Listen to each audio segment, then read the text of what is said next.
nakita nyo nagkaagulo, Pilipino sa Pilipino. Ang mga kapulisan natin ginagamit nila sa politika.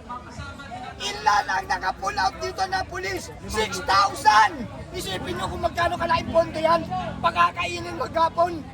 At imbis na yan nakapull out sa mga istasyon, nandito silang lahat. Sinisigaw po ng kabilang grupo, dapat yung impeach dito. Para po sa inyo, dapat mananamit. Hindi, malaking hindi. Dahil wala namang nagawang pagkukulang ang ating pangalawang Pangulong Sara Duterte.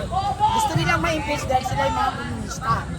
Dahil matatapos at mawawakas ang kanilang istorya kapag naging Pangulo na si VP Sara Duterte.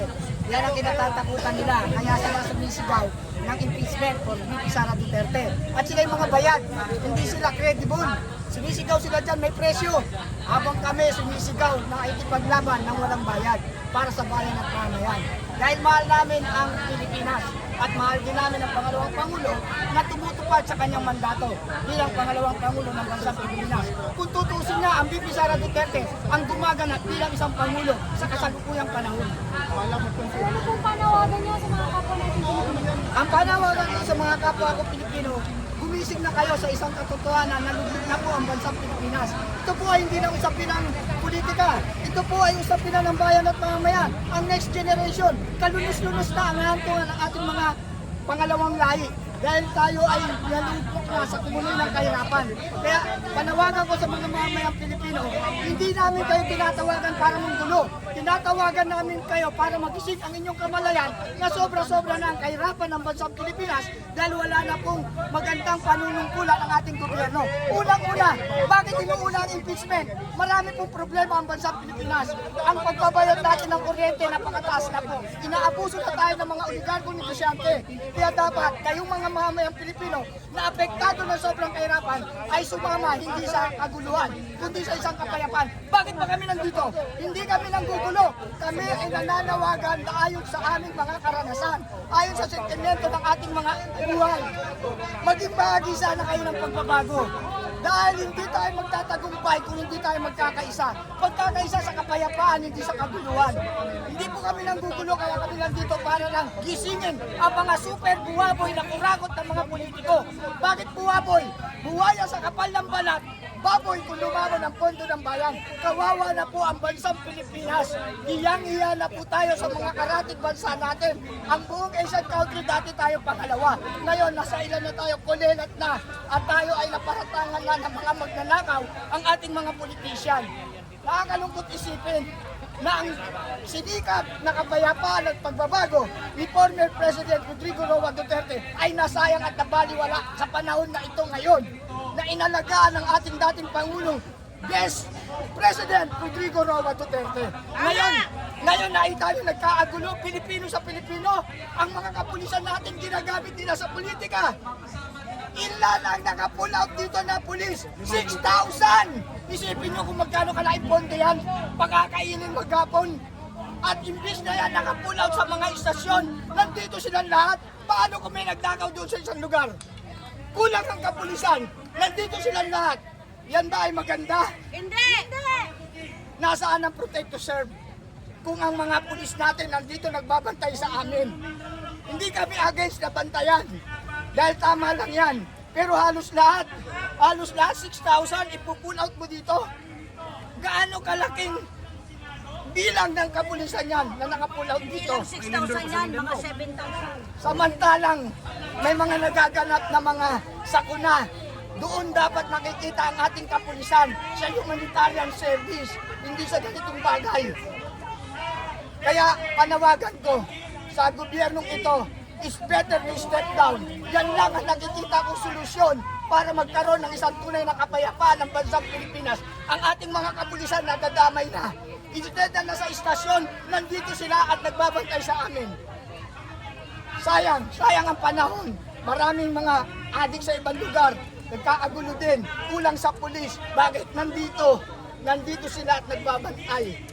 Instead na magampanan nila ang kanilang mga trabaho bilang mga pulis to protect and to serve. Asan sila ngayon? Nandito sa mga nagrarally. Kami po hindi nagrarally. This is a public address.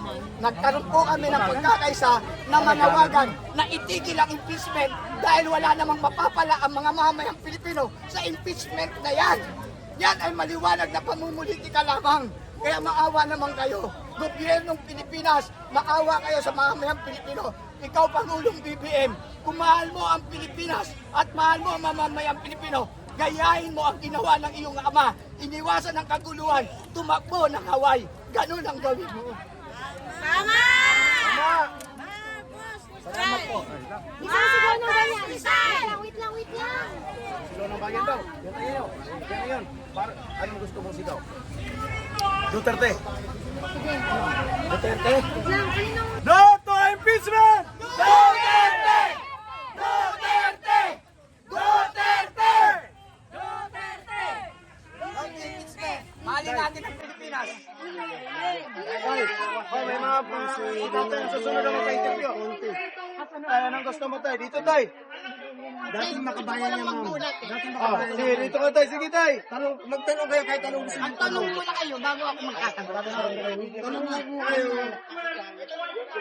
Background natin yung rally. Background natin yung rally kasi dating makabayan po kayo, di ba? Bakit makabayan po? Bakit po malala yung pagiging makabayan? Yung makabayan noon, hindi party yan. Ang pinaglalaban namin, yung mga nagwebelga, mga pinagsamantalahan ng mga imperialista. Kami yung sumusuporta no, sa mga manggagawa na. Dalawa kasi ang manggagawa noon, isang makapag-imperialista, isang hindi.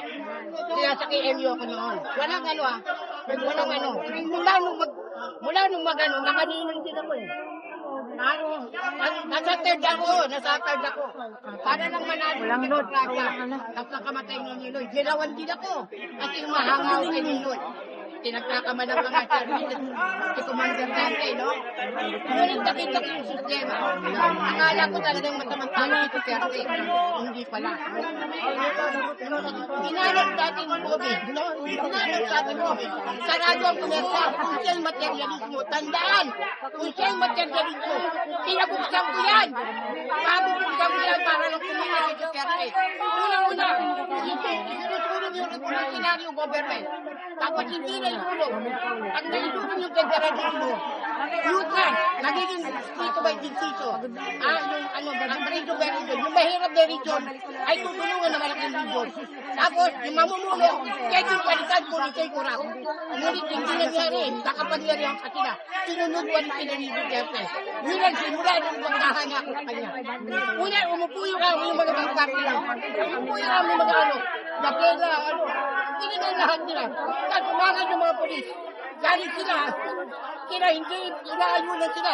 Hindi, habang sinasamantala nila mga polis. Nung hindi sila nakaupo dyan, pumasok ang civil service. Doon na lang sila nawala. Babay mo na. Nagluluko yung... Walang nagkakasalang Duterte. Ang orban ng Duterte ay bakit ba?